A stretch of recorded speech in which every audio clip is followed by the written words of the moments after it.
مجلس کے پیسے میں اپنے اوپر حرام سمجھتا ہوں. ہاں. اور نذرانہ ہدیہ تو انبیاء کرام کو دیا گیا, ٹھیک ہے, ائمہ اہل بیت کو دیا گیا, اور آج علماء کو فقہا کو ہدیے دیے جاتے ہیں. لیکن آپ کہہ رہے ہیں میں اپنے اوپر حرام سمجھتا ہوں. لیکن فکس کرنا, طے کرنا کہ یہ لوں گا اور یہ نہیں لوں گا اور یہ فرمائش اور یہ ڈیمانڈ ہو گئی, یہ غلط بات ہے. میں آپ کے توسط سے ہاتھ جوڑ کے تمام واعظین, ناصحین, خطباء, ذاکرین سے گزارش کروں گا کہ اپنی روحانیت میں, اپنی معنویت میں, اپنے تقویٰ میں, اپنے اللہ پہ توکل میں, آخرت اور قبر میں اجر و ثواب میں کمی نہ لے کر آئیں یہیں پر معاملات کو طے کر کے. کچھ چھوڑ دیجئے قبر کے لیے بھی, آخرت کے لیے بھی. تو میں تو ہرگز میں آپ کے چینل کے توسط سے اعلان بھی کر رہا ہوں کہ کوئی ڈھونڈ کے لائیے کہ جس سے میں نے کہا ہو. اب کہا جاتا ہے کہ یہ تھوڑی کہیں گے, ان کا سیکٹری کہتا ہے. تو میں ہاں یہ تو بھائی وہ سیکٹری کون ہے جس نے آج تک آپ سے بات کی ہے؟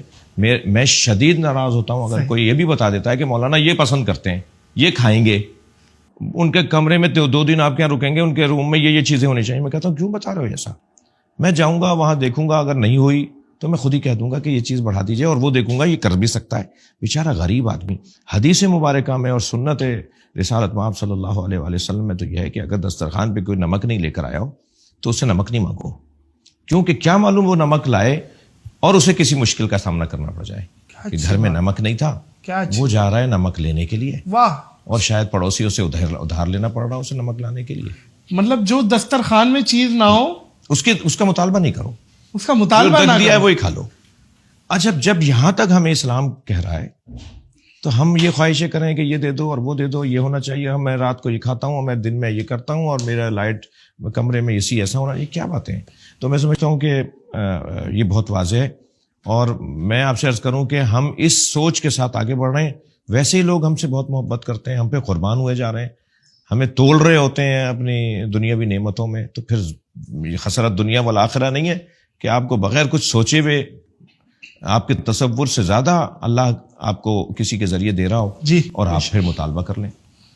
اچھا علامہ صاحب, یہ آج کل ہماری عوام بڑی تپی ہوئی ہے بلا وجہ. کسی کو گاڑی میں بھی یوں دیکھو تو وہ یوں آگے سے دیکھنے لگ جاتا ہے, اور ہارن بجانا, صبر ختم ہو گیا ہے, ٹریفک کی پاسداری نہیں کر رہی, یہ میجورٹی جو دکھتا ہے روڈوں پہ. یہ کیا آپ اس پہ کیا سوشل کوئی میسج دیں گے, کیا کیا جائے؟ ہم دیکھیں, میسج تو میں کیا دوں گا, ہماری عجیب عوام کیا ہجوم ہے, کیا ہے, قوم ہے یا بہت عظیم قوم ہے, ہم کیا ہیں؟ نہیں, اگر ہم میسج بھی دے دیں گے نا, اثر نہیں ہوگا. اس کی وجہ یہ ہے کہ یہ کام ہے ریاست کا, حکومت کا. صحیح. یہ کام ہے اداروں کا. جب ادارے ہی یہ کام نہ کر رہے ہوں تو عوام کیوں کرے گی؟ جن ممالک میں ان پر عمل ہوتا ہے وہاں ادارے عمل کروا رہے ہوتے ہیں. بے شک, تو اداروں کو عمل کروانا ہوگا, معاملات خود ٹھیک ہو جائیں گے. ٹریفک کے مسائل ہیں, روڈ سینس کے مسائل ہیں, سوشل مسائل ہیں, سماجی مسائل ہیں. یہ حکومتیں, ادارے, ہر کام کا ادارہ بنا ہوا ہے, ان ساری چیزوں کے ادارے بنے ہوئے ہیں. تو وہ بس گھر بیٹھ جائیں, عوام کرے خود ہی کام. ان کو کروانا ہے نا. قانون نافذ کرنے والے اداروں کو کیوں بنایا گیا ہے؟ تو وہ اگر کچھ لے دے کے قانون کی خلاف ورزی کرواتے ہوں, جو میں امید کرتا ہوں کہ بہتری آئے گی انشاءاللہ. عیسائیوں کے پیشوا اعظم جو پاپا اعظم سے ملاقات رہی یونان, تو وہ کیا معاملہ تھا؟ آپ وہاں کہاں چلے گئے؟ میں وہاں کہاں چلا گیا؟ یہ کیا معاملہ؟ وہ اصل میں یہ تھا کہ ہم گئے ہوئے تھے, یورپ گئے ہوئے تھے, تو گفتگو رہی. اچھا, آپ کو یہ بات تو واضح ہے کہ برابر کی تعداد اہل سنت کی ہمیں سننے آ رہی تھی مجالس میں. اچھا. جی ہاں. تو وہاں کے جو وہاں کے مسائل کو دیکھنے والے لوگ ہیں, انہوں نے ایک ذکر کیا کہ یہاں مسلمانوں کے قبرستان کی زمین کا بڑا ایشو ہے. یعنی مسلمان کہاں دفنائیں اپنے ملک؟ کہاں پہ؟ یورپ میں. یونان میں, اٹلی میں, فرانس میں, یورپ کے اکثر علاقوں میں. یہ بڑا اہم پرابلم ہے. جی وہاں بالکل ایسا ہی ہے. وہ کہاں دفنائیں؟ صحیح. تو اچھا, میت اتنی مہنگی اپنے وطن لانے میں ایک قیامت ہے کہ معلوم ہے 1 مہینہ لگ گیا میت پہنچانے میں. جی, اور اذیت علیحدہ, میت کی بے حرمتی علیحدہ, پھر خرچہ علیحدہ. تو یہ وہیں جب شفٹ ہو گئے, پوری فیملی وہیں رہتی ہے, تو یہ چاہتے ہیں اپنے عزیز کو وہیں دفنائیں. تو قبرستانوں کی زمین نہیں. اچھا بھائی, کون دیتا ہے, یہ کیسے ہوگا مسئلہ حل؟ تو انہوں نے کہا آپ کروا سکتے ہیں. میں نے کہا بھائی میں کیسے کروا سکتا ہوں؟ کہا یہ مذہبی مسئلہ ہے, اور یہ پاپا اعظم یا جو مسیحیوں کی جو مذہبی پیشوا اور سربراہی ہے ان کے ہاتھ میں یہ ایک کام یہ بھی ہے ان کے ہاتھ میں. اور تو میں نے کہا جی آپ اس رابطہ کیجئے. تو خیر کچھ دن انہوں نے لگائے ہم پر تحقیق کرنے میں کہ وہ مل کس سے رہے. انہیں تو یہ نہیں بتایا تھا ہم نے کہ ہم قبرستان مانگنے آ رہے ہیں آپ سے.